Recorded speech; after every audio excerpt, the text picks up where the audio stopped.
Hey everybody, welcome back to Record-ology. You are staring at my beautiful Mexican-made piece of ex-US federal government property. That's right, this is the Audiotronics 304A bi-directional sound record player. So, today I need your help. I'm doing things a little bit differently. Instead of researching something and teaching you, I want to have you teach me, which happens anyway.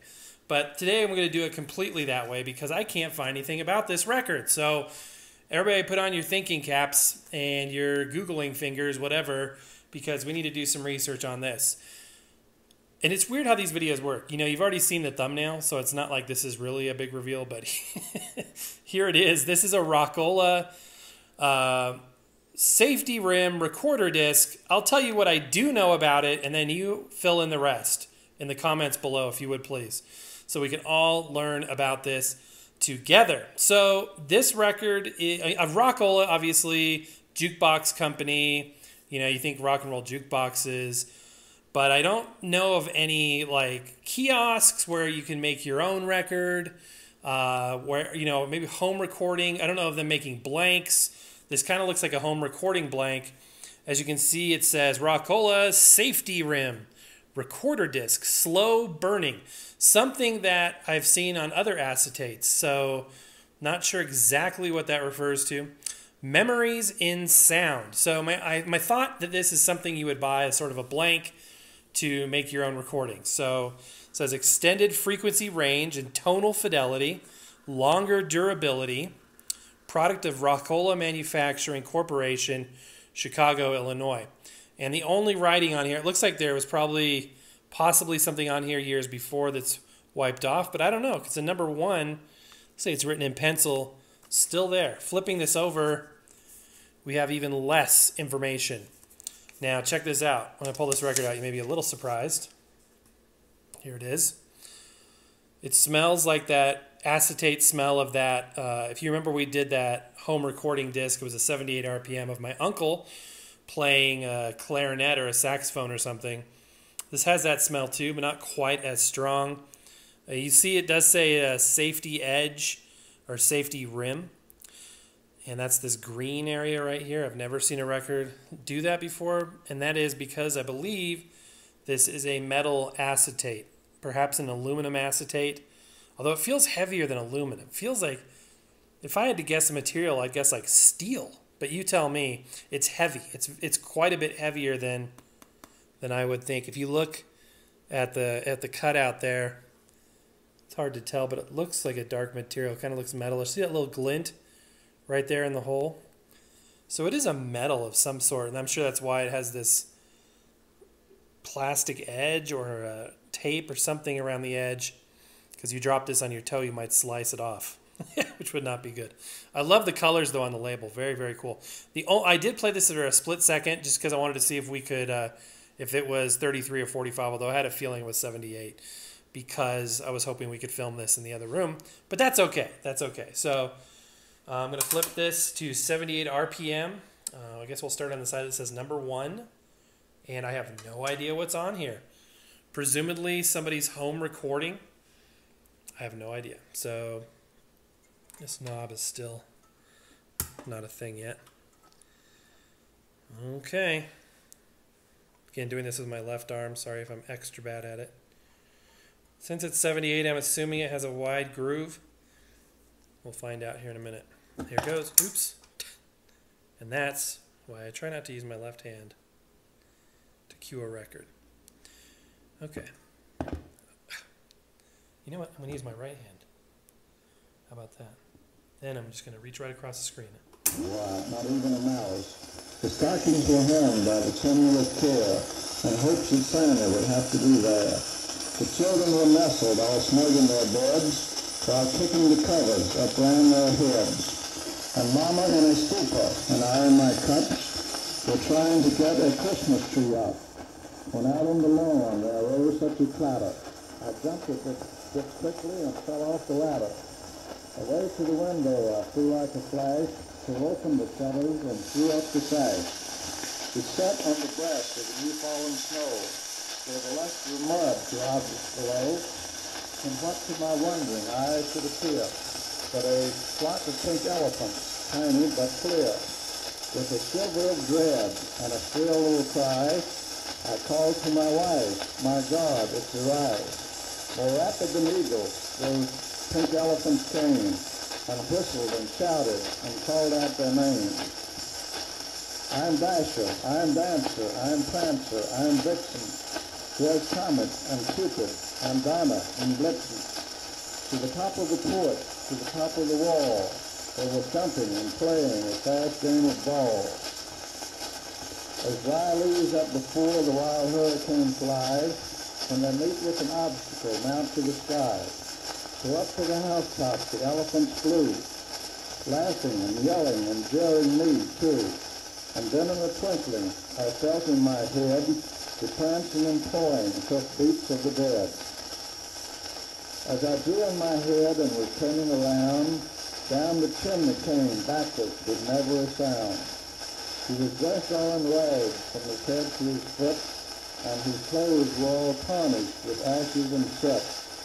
A bundle of bottles were flung on his back, and he looked like a bum that was just...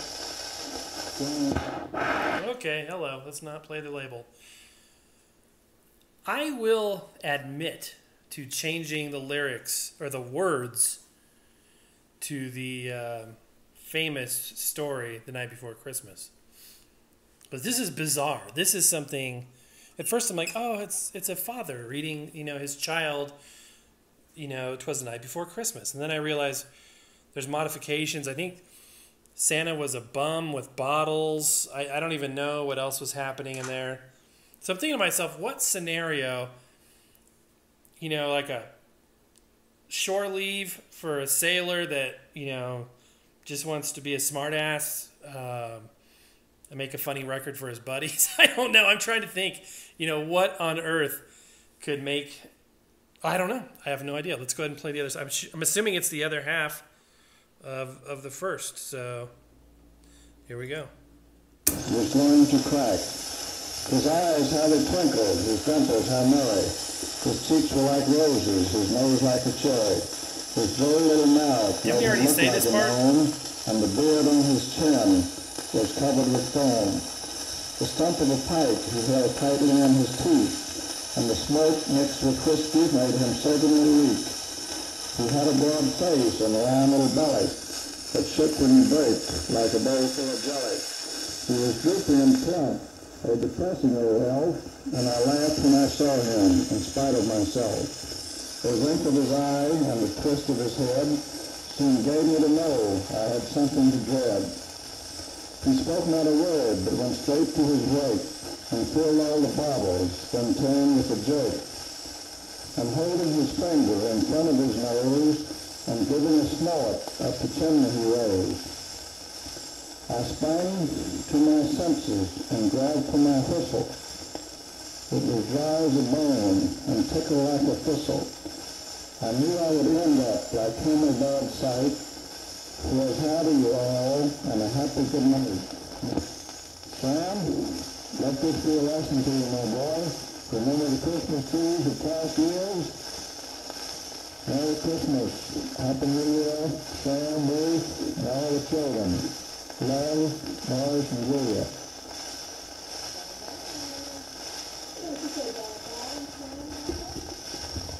Bye-bye, Sam. Now, this is Julia speaking. Hi, Sam. Still on me?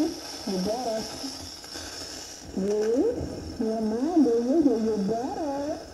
Good night. Good night. Happy New Year. New Year. This is Christmas. For heaven's sake.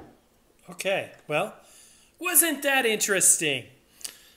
So it sounded like you could see the track marker there between the two. And it seemed like this overlapped. So I don't know if the guy recording it is like, oh, I ran out of room. How far do you think let's start halfway through and reread it? Or do you think that, I don't think it was a dub of something else. I mean, I don't know. Probably the only copy of this record in existence. And, you just heard it.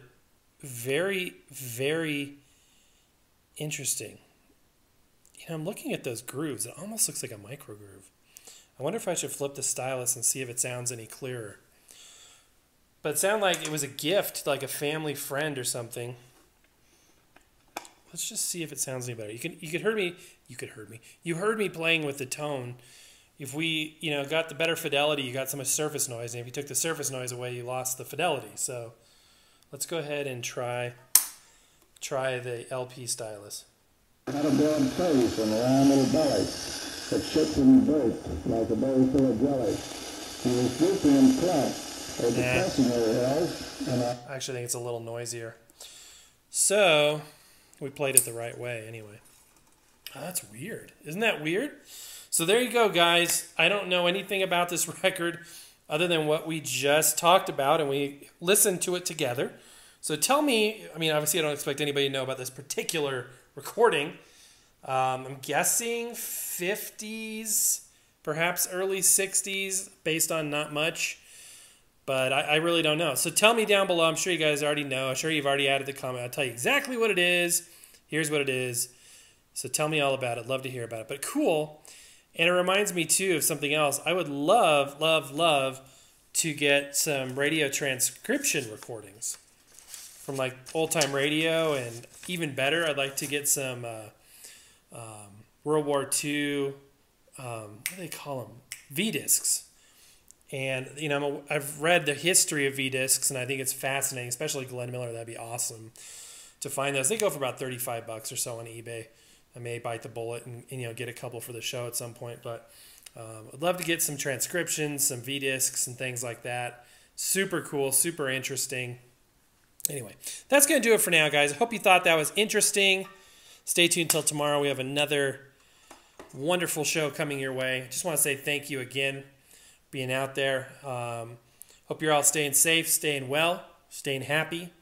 And I'm very thankful for each and every one of you. So thank you so much for being there. God bless y'all. And we will see you tomorrow.